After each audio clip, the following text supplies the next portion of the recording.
What's up, guys? This is Soren, and welcome to another Gaming News Week. We have a couple of news to go over, so without further ado, let's get on with the news.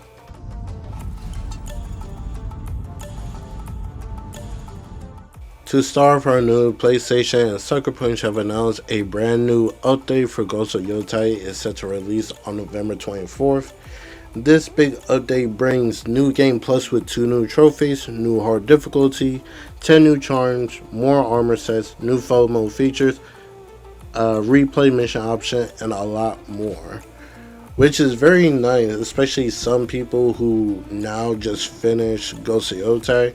Now they're most likely going to go back to play on a harder difficulty and get those 2 new trophies and try out some new armors, especially in photo mode, to see what new stuff that they added.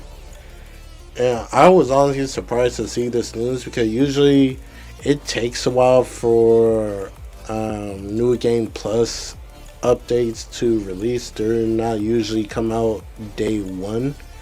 So it's nice that Sucker Punch managed to get this out in a little over a month, which is very nice. I'm definitely gonna hop back in Ghost of Yotei and replay the game on the hardest difficulty.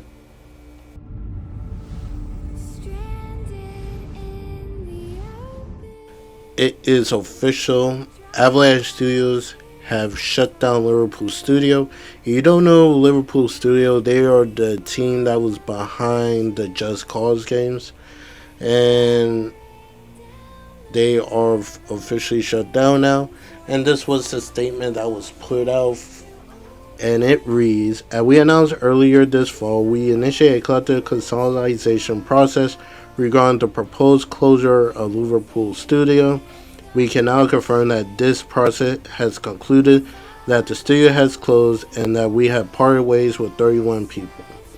The exceptional talent, passion, and commitment from everyone leaving have impacted every project. We are truly grateful for the dedication and invaluable contributions to the Avalanche Studios Group.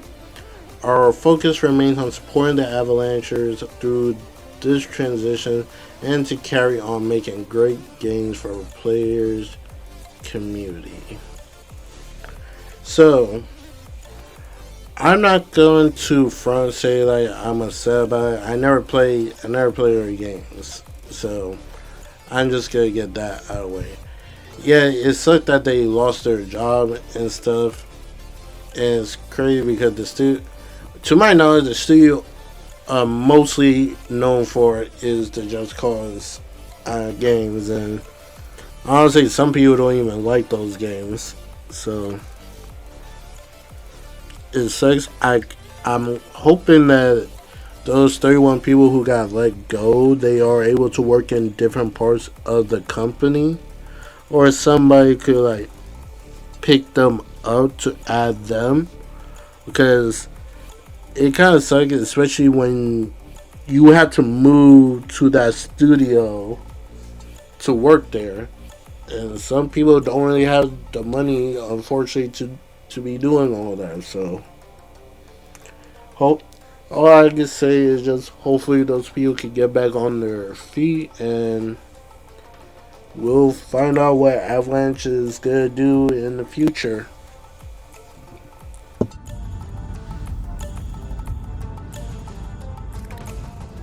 We got a surprising news of a PUBG new style game. The game is called PUBG Black Budget. It was revealed to be in closed alpha test. They're now having sign-ups for it on Steam. The description for it is designed as an FPP first experience. PUBG Black Budget is a tactical extraction shooter built around tension, survival, and the unknown. It's definitely way this from its predecessor, Players Unknown Battleground. But the fact this is a tactical extraction shooter, I could definitely see it, because it, like, just going off the pictures alone, kind of give me like a special ops type of game and stuff. And it actually, well, of course, we haven't seen any footage of it yet, but just going off with from the screenshot, it does look pretty interesting. It definitely had like that tense feeling. So we're probably gonna see game. Well, if people are allowed to put gameplay of it, we'll definitely see it sometime during on YouTube if they allow it, just for them to show it off to the public to see how the game plays and stuff. Because if it's like this definitely uh could be a new type of thing for extraction shooters, because right now those are going crazy right now, especially after arc raiders. Um, yeah, especially how popular arc raiders are. This could be expands on the extraction shooter genre, that it could become big mainstream.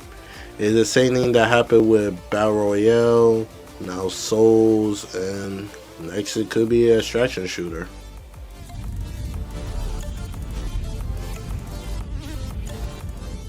Team Ninja finally revealed the time period where Nioh 3, their newest game that's set to release next year, what era it is in. It's in the Bakumatsu era, and it says, a first time for the series, Nioh brings the Bakumatsu era to life.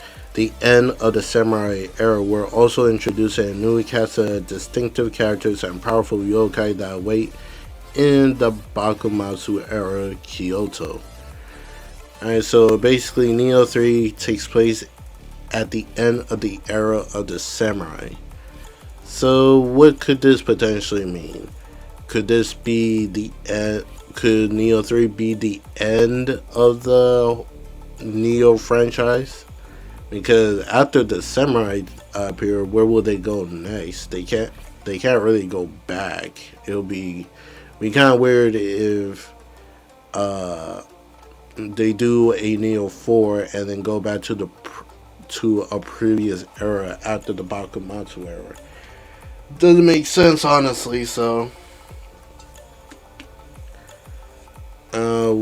we could probably see them do like a totally new type of era, or a totally different type of Nioh game. Of course, it can't really be called Nioh. It gotta be something totally different.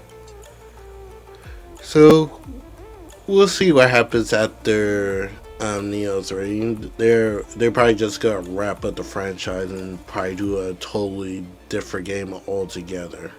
So we'll see.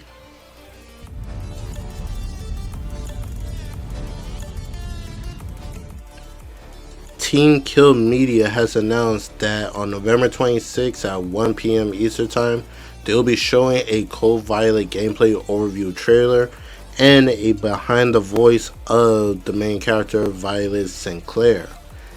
So you don't know what is Code Violet. It's basically this indie developer who goes by Team Kill Media wanted to make they're basically making the spiritual successor of one of Capcom biggest IP, Dino Crisis.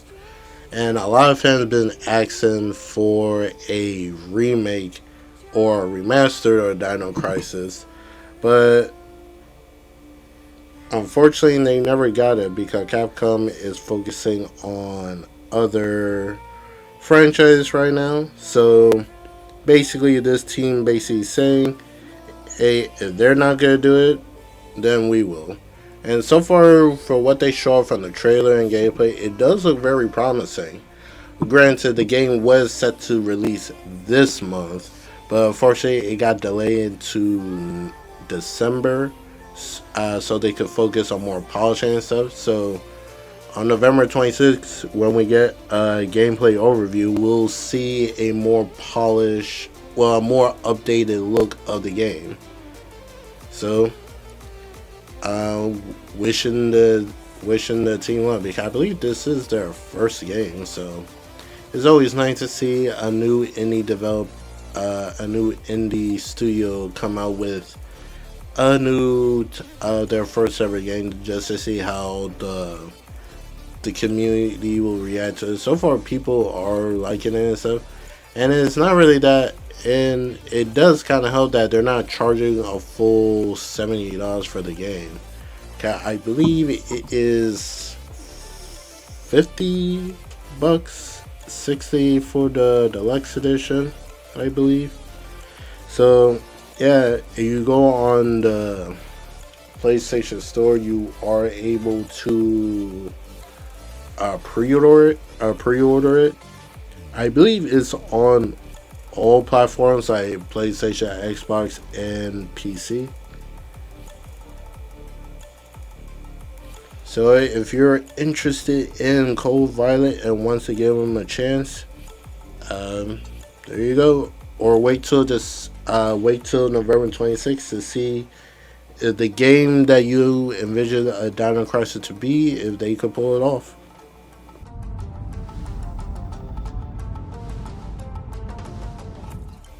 We have received the sales update for Street Fighter 6, and now it has sold over 6 million copies.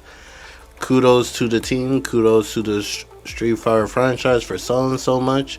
It is always nice to see a game sell pretty well, because I believe Street Fighter 6 came out it came out last year, didn't it? So yeah, it's nice to see they hit the 6 million mark. I Is this the highest selling Street Fighter game? Could be, but I could be wrong also. But overall, kudos that they're still dropping characters and bringing more content and stuff. Like, I'm kind of curious. There's one Street Fighter character I always been curious why they never brought him back. I think his name was was it Dudley? Like the fancy gentleman boxer, I think that was his name. I always kind of curious why he never made a come and never came back. So yeah, that's something I always wonder. I have a feeling there is a reason behind that.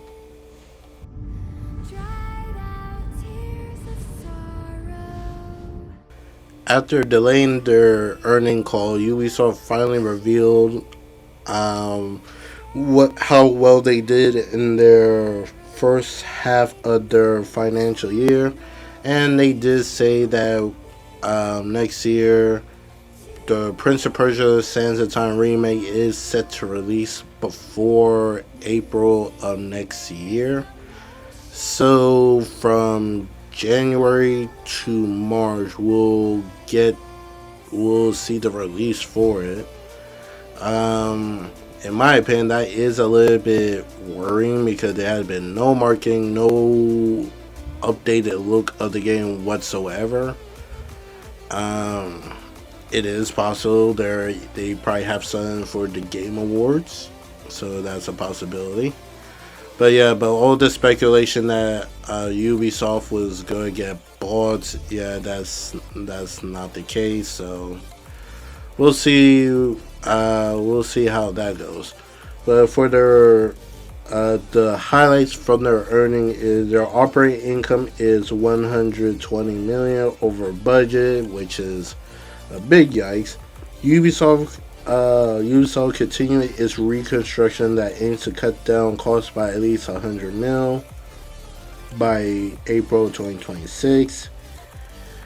They said this year's release had performed above expectations, compared favorably to last year's release. Although to be fair, this year's games are better than those released last year. Also remember X Defiance shutting it down last December, and all refunds associated with it didn't do Ubisoft any good.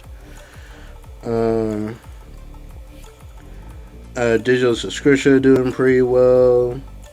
Thanks to the deal with Tencent, Ubisoft has repaid its loans early, which is nice. New operational construction called Creative House is still being developed. The full info of that will come out in January. What else we have? And they do have like some type of lineup of games. They said that Assassin's Creed Shadows and other Assassin's Creed games have was overperforming. So with that being said, Assassin's Creed Shadows had surpassed their expectations, which is good, and also fuck the boycott. Boycotts of these type of games. We know that certain group who's trying to boycott, so yeah, fuck those dudes.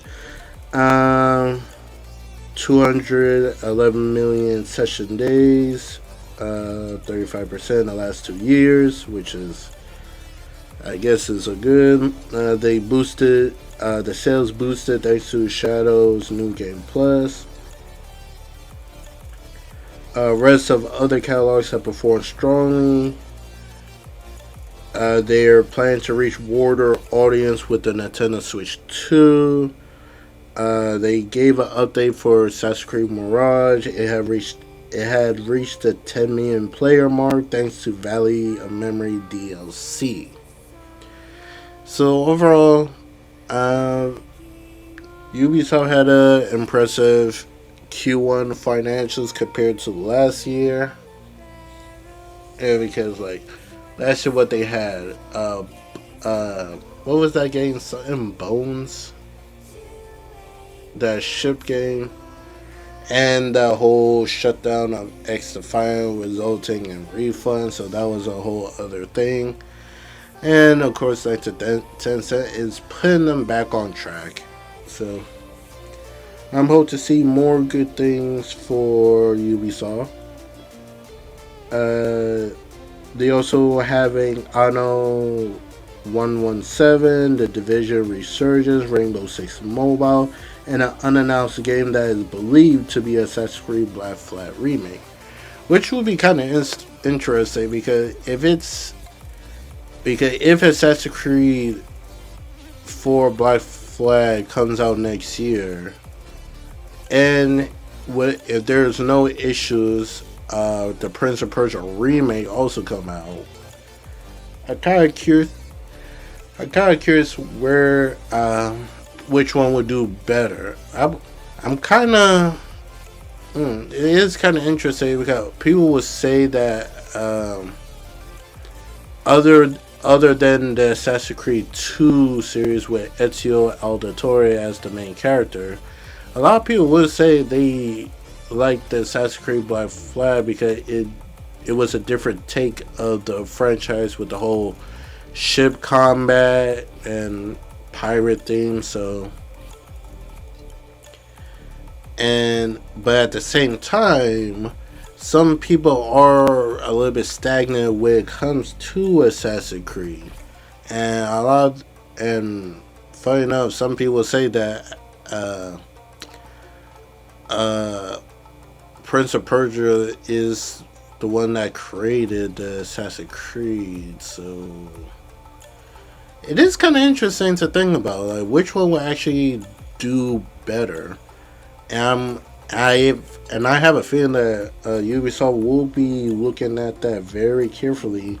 Depending on which one will do better, that will be like the next main push of a franchise. So if Assassin's Creed Black Flag remake do good, then we could already see them working on the next Assassin's Creed game, which I would not be surprised if they already do that, especially with Assassin's Creed Hex. I believe that's the one that's still being worked on. But for Prince of Persia, I think they would. If that does well, they definitely will bring back that franchise. This Sans entire remake is just to. I would feel it just to see if fans are still interested in the Prince of Persia franchise. But that's just me. I could be totally wrong. But we'll find out soon enough.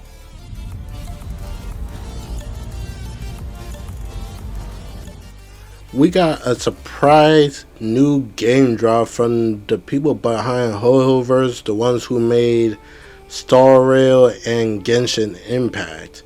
This is a brand new game called Varsapura. I I believe I'm pronouncing that right. But the description for it is a open world sci-fi action game set in a mysterious psychic tinted world where our collective human consciousness may manifest as bizarre breaks in reality and even fester into a hungry, corrupted mind rot that can seemingly infect or even devour anyone or anything it touches.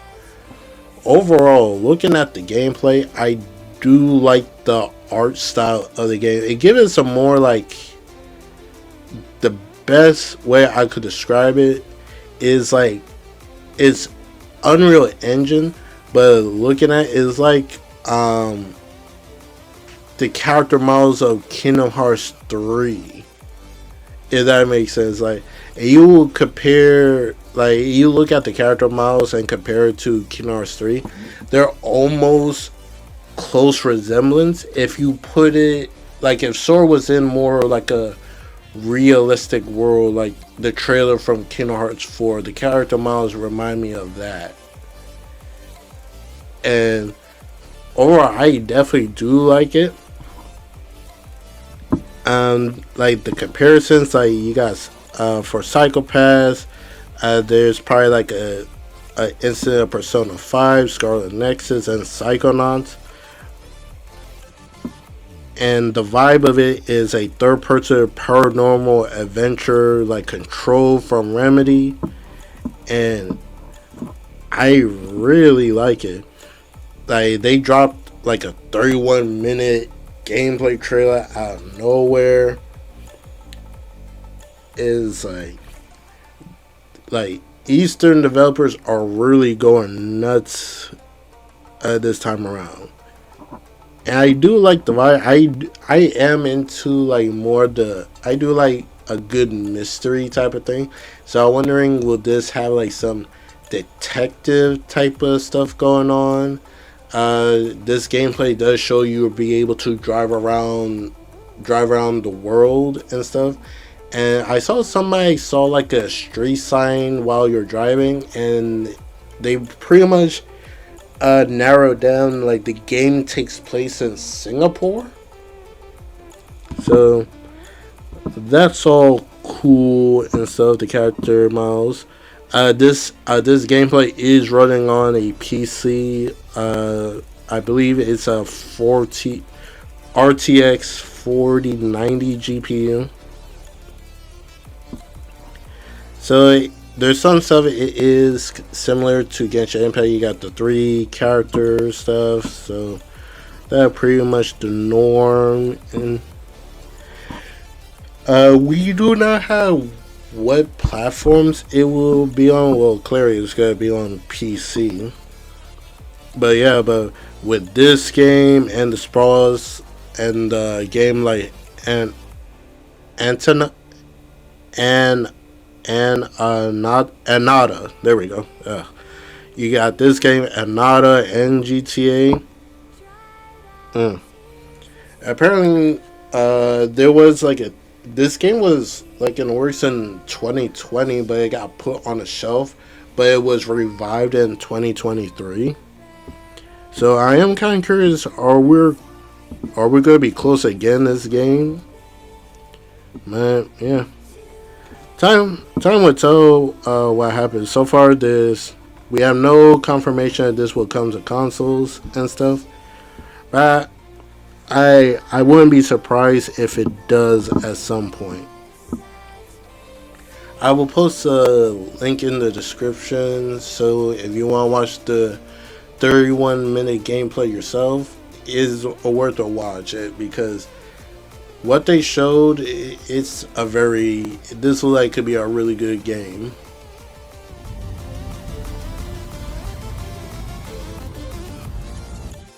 This next bit of news is a rumor, so take it with a grain of salt. But apparently, leakers are saying that Xbox did not plan ahead at all.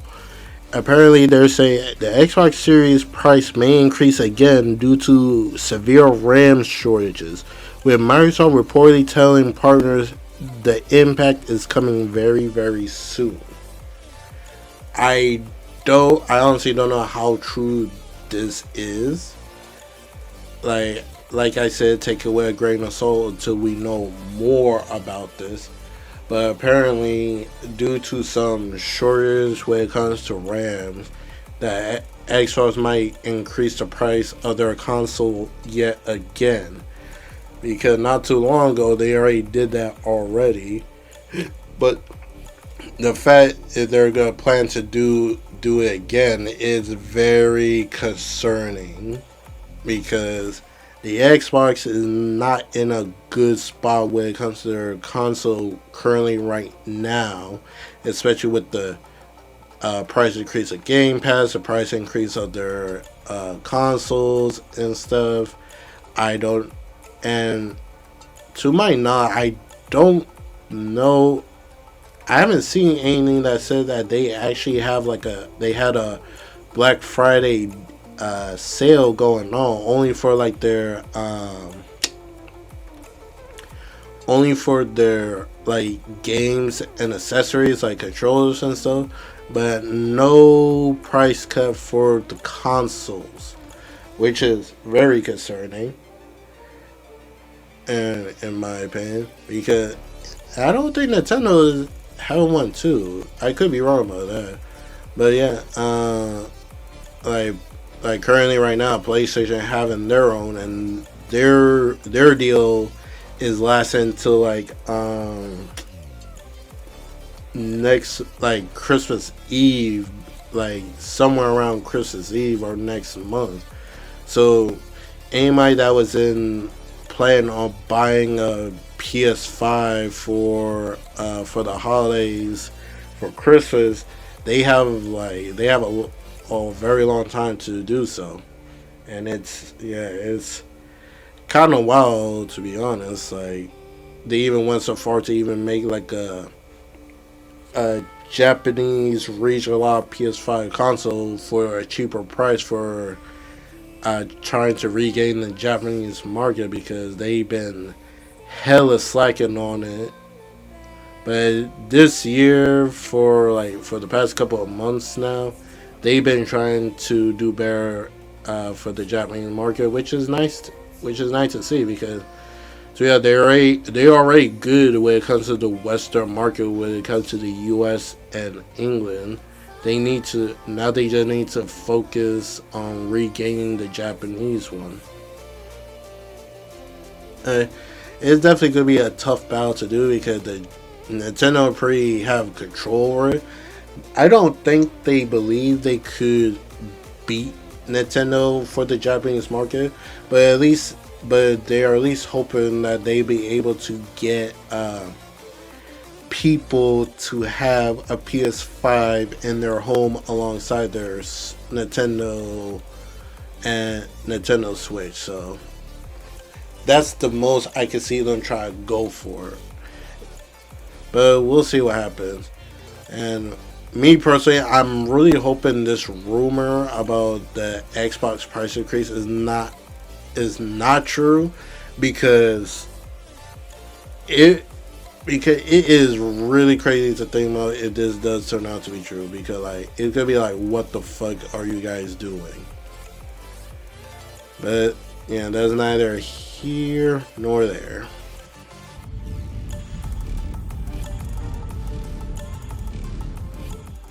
This past week, Xbox had a partner preview event that's showcasing upcoming games from third-party partners that Xbox have, and these are the games that were announced.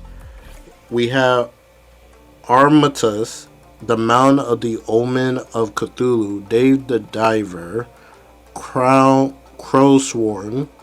Echo Generation 2, Vampire Crawlers, 007 First Light, Roadside Research, Total Chaos, Reanimal, Erosion, Zoopunk, Clover Pit, Hitman World of Assassination, Ties of Annihilation, and Raji Caligula.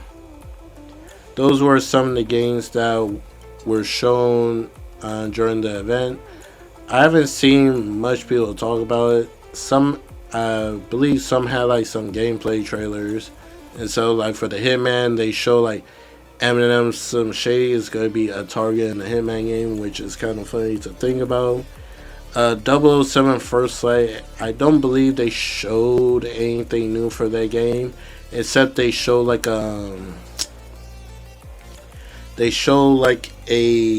car, like a pre-order car that you could get in the game, which is the traditional James Bond car. So that's pretty cool. What else we have? Dave the Diver.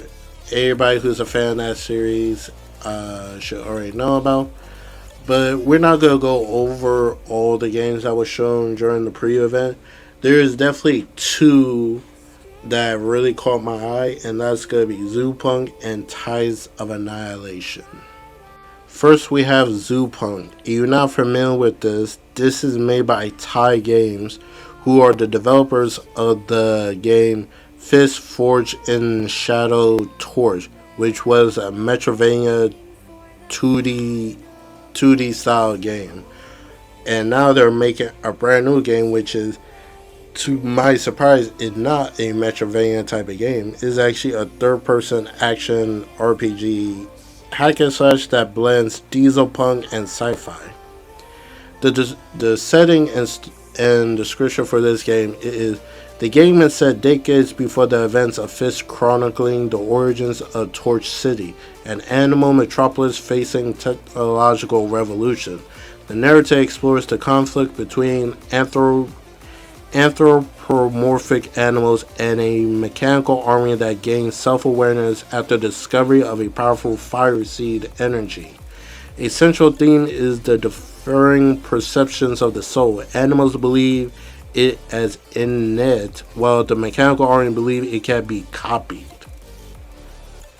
The gameplay is designed to be a co-op PvE type of game. The players be able to take control of multiple animal heroes, each with their unique playstyle. In this game, we saw two characters. We got to see Rayton the rabbit, quick melee combat, which is the main character. Bratton the rhino, the powerhouse brawler with a flame sword, and Trixie the Chikma acrobatic gunslinger. The game is targeting 2027. It will be on PS5, Xbox Series X and S, and PC via Steam, Epic Game Store, and the Microsoft Store. This game definitely is on my radar. I did try out Fist. So the fact we're getting a game that takes place way before that, so you could learn how Ray got to where he is in Fist. So I'm all excited for that. And last but not least, we'll end off the video with this, looking at a brand new gameplay of Tales of Annihilation by Eclipse Glow Games. We got an updated look from their upcoming game Tales of Annihilation that showed a new boss fight with one of the, I believe it's the seven sorcerers, Tyrone. I'm really bad with names, so forgive me. But the thing that had me confused, the Xbox version and the Tales of Annihilation official YouTube trailer and the PS5. The Xbox version of the gameplay trailer is different from the PlayStation and the official YouTube trailer, because for some reason the Xbox version doesn't have most of the dialogue, which you just saw right there.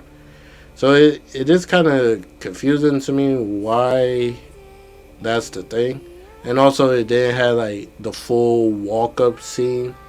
And I did saw some people say like the Xbox version only looks different from the PlayStation one, which I don't know. I don't know if that's true or not. I didn't look at the Xbox version of it, but I did saw somebody put up like a small snippet of the beginning of the Xbox version that doesn't have like the open sequence. But anyway, that doesn't matter.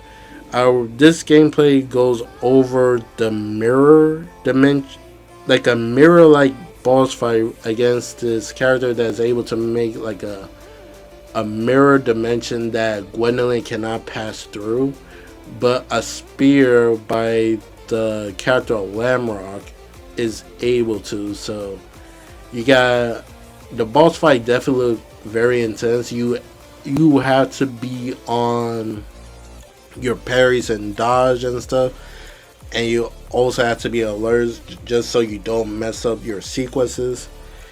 And we clearly see that the HUD definitely changed.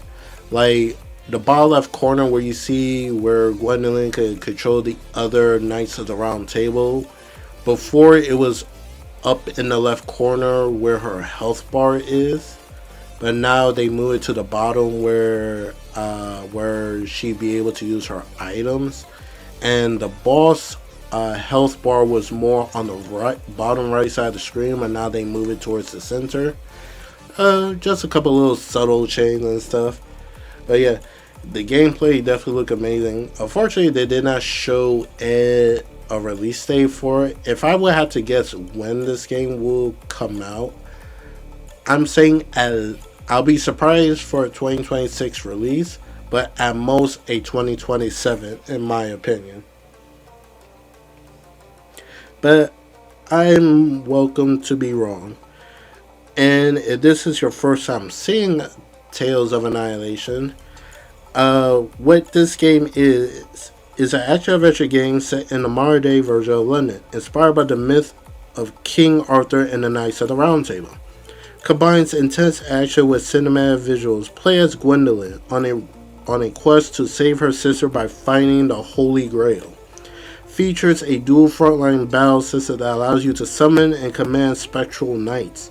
Customize the village for each knight and use them in combat. Different knights can be summoned to enhance your abilities and execute combo attacks. Freely swap knights during combat, even mid-combo. Sir Lamrock, the knight in the trailer, allows the player to control both Gwendolyn and Sir Lamrock simultaneously. You can have 2 sets of knights equipped for a total of 4. Dimension shifting sequences were inspired by films like Inception, The Matrix, and Doctor Strange. Confirmed for PS5, Xbox, and PC with no release date window. When it comes to the shifting sequence, I could definitely see it from The Matrix, Doctor Strange, and Inception. But yes, that's all I have for you today. What do you guys say? Are you guys excited for Zoopunk and Tales of Annihilation? Are you excited for what Ubisoft have coming in the coming months? Let me know in the description below. And this is Storm. I'll catch you guys in the next video. Enjoy the rest of your week. And try to get some of those sales that PlayStation's getting. They have some pretty cool deals, especially if you're been waiting to get a PS5 console. Me personally, I'm definitely going for the PlayStation Portal. I think the Portal has had enough updates and stuff to have me be able to finally pull the trigger on it. I definitely like what I'm seeing for it. I seen other people experience with it, good and bad. And the update with the whole streaming thing that you don't need the console is definitely an overall improvement in my opinion. So, with that being said, this is Storm. I'll catch you guys later. Peace out.